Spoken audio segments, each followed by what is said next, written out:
Hey guys, Furum here, and today I'm going to be showing you how I reached Champion League in the McLaren M14A in Asphalt 8. I tested this car before, but at a slightly lower tune, I think. This time I'm at 10-0, 10-0, bringing me to a rank of 1305. I believe that this car is now the best car around this rank for multiplayer, and I will explain why. So recently we had the update that pretty much everybody hated, but one thing it did was it changed the ranks of a whole bunch of cars. It changed the ranks of the Cobra and M2 and a bunch of other cars around this rank, including the R8 SE. But it did not change this car's rank. So while the people with their multiplayer tuned M2s and Cobras and M2 SEs and R8 SEs and whatever that were around this rank before, they're now like 200 ranks higher.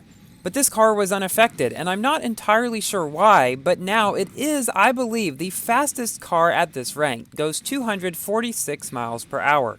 Now, the ED design torque is also very close. It can get close to this speed at this rank and has better acceleration, however, it is very nitro dependent. And you possibly could find a few very low-rank Porsche Carrera GTs running around, but in my testing with this car, I didn't find any.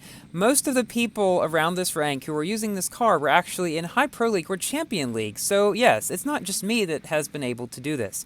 So we come in first in this race, and we've beat an MP425, an M14A, and the SLK Special Edition, who came in third. Honestly, the worst part about the multiplayer rank changes is that cars that used to be good that people worked so hard for are now good no longer, and then all their efforts have now gone to waste. At the beginning of this race, this other M14A rams into me really hard. I'm not exactly sure why or what happened, because after this in the race, he did nothing else to me. So yeah, not exactly sure why that happened, but it wasn't too much of a problem because I was able to get past him pretty quickly, and because the torque has a very bad top speed without nitro, I was able to pass him at the turn, where he drifted and therefore lost a lot of speed. I wish I could make a video on the torque at this rank, but I max pro'd it like a couple years ago, or whenever it came out in its R&D at first. So yeah, no videos about that, unfortunately. Some of you may have noticed that I didn't actually upload an Asphalt 8 video last week. That marks the first week that I've ever not uploaded an Asphalt 8 video in the last year, I believe, so it's a bit sad, but with the direction this game is going, I just feel it's better for me to spend more of my attention on Asphalt 9, which has some drama going around recently, but I will save that for an Asphalt 9 video. I don't want to pollute an Asphalt 8 video with Asphalt 9 drama. So we've come in first in this race, even with that weird shove to the side at the beginning of the race, and yeah, the other M14A came in second, then the Desire, and the Torque came in fourth. Most of the Torques that I faced, including the one in this race, which at the beginning, unfortunately, knocks me down, have not actually been very close to my rank. So that may be one reason why I'm able to beat all of them, but yeah, if you tune your Torque to around 1300, you can do pretty well against these M14As. However, I probably would still prefer the M14A in that case. This car is a pleasure to drive at this rank. It handles well, drifts pretty well. Its nitro efficiency could be better, and I've noticed in some tracks with not much nitro, I do tend to run out. But on most tracks, I'm fine, especially with extra tank. So I really did enjoy these races that I played in this car. Now we are catching up to this Torque who knocked us down earlier, as well as an M14A. So I barrel rolled to the side of the bridge there, which is something I don't usually do in multiplayer, because you know me, I don't like doing risky stuff in multiplayer.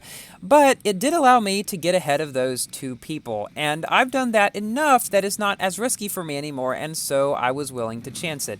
And it worked. If there's something that is risky that you've done plenty of times and you can do it correctly most of the time without wrecking, then maybe you can try it. I mean, it could give you a lead, and there's maybe not too much chance that you'd fail, and it would cause you problems. But I don't know. I just did that, and it worked for me, so yay! So here we've come in first, beating a 1241 ED design Torque, as well as another M14A at 1250. And would you look at that, we're just 8 rating away from Champion League. So let's go to this next race, which is on Sector 8, and let's see if we make it.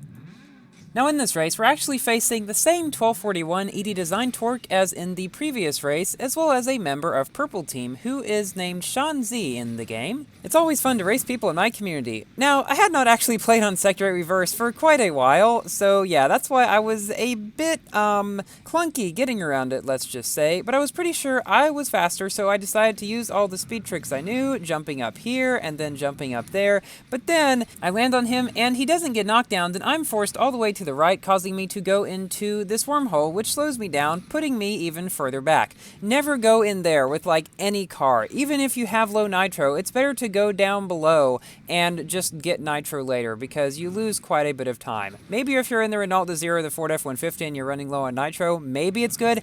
I really do not know, but in most cars, it's not. So yeah, point is, just go to the left. I have a quite close battle with this purple team member, something that has not happened in Asphalt 8 for quite a long time actually, but here I barely make it ahead. And this is the part where I start running out of nitro, because I had not actually picked up any nitro for a while. So you know that blue section I just went on where you go sideways? Well, in some cars I've noticed something odd where you can't actually drift when you're on it. If you try to drift, it just kind of makes you brake. But in other cars that doesn't happen, and I'm not exactly sure why it does and why it doesn't, or anything like that. Just a little weird. I'm wondering if anybody else had noticed that. So here, we finally make it to Champion League in the M14A, which honestly probably would not have been possible before these changes to multiplayer ranks. But it would probably still have been fine if they had just changed the R8 SE. That would have been the perfect thing for them to do. That would free up lower ranks again with all of the good cars. It would make the M2 Special Edition a good car again, and probably the king around this rank, because when it came out, it was king for like a week around here, and then the R8 SE ruined it.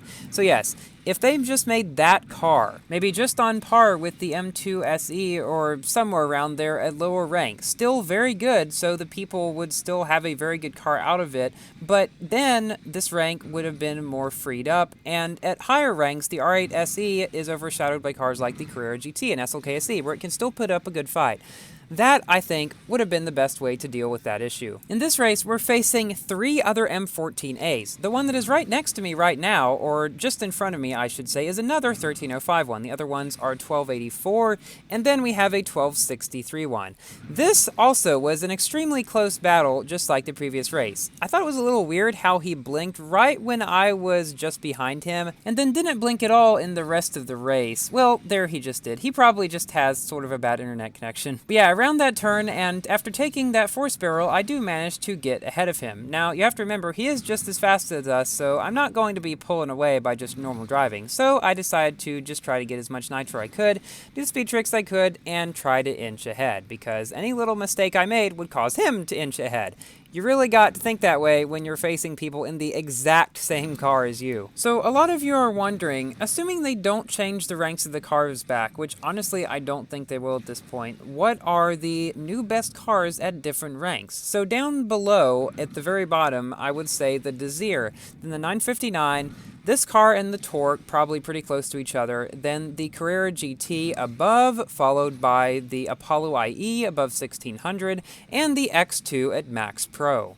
I didn't say Max Pro, you didn't hear anything. So we finished this race in first place, with that guy right behind me though. Remember, he was the exact same rank as I was, and also extra tank, so some very good competition.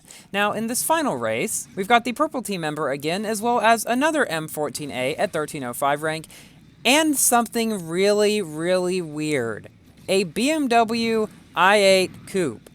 Now, I was not entirely surprised to see one. I mean, I sort of was, since I didn't think many people got it, but what surprised me was just how fast it was, because I didn't think that it was supposed to be so fast at this rank. I don't even think you could win it around this rank, because it required basically Max Pro to win.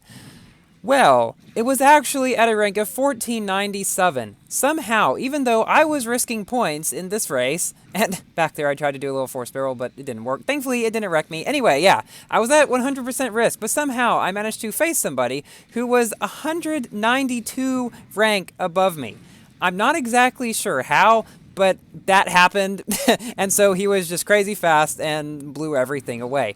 But yeah, I really like this car. So my general review is, well, it's really good now. At this rank, it's probably the best thing you can use. If you have the Torque, you can take that out as well. It's probably one of the easiest cars now to get the champion in, I would say, until everybody else starts using it as well, which honestly has already begun happening. It drives really well, it's really fast, it's all really fun to drive, good handling, good everything basically.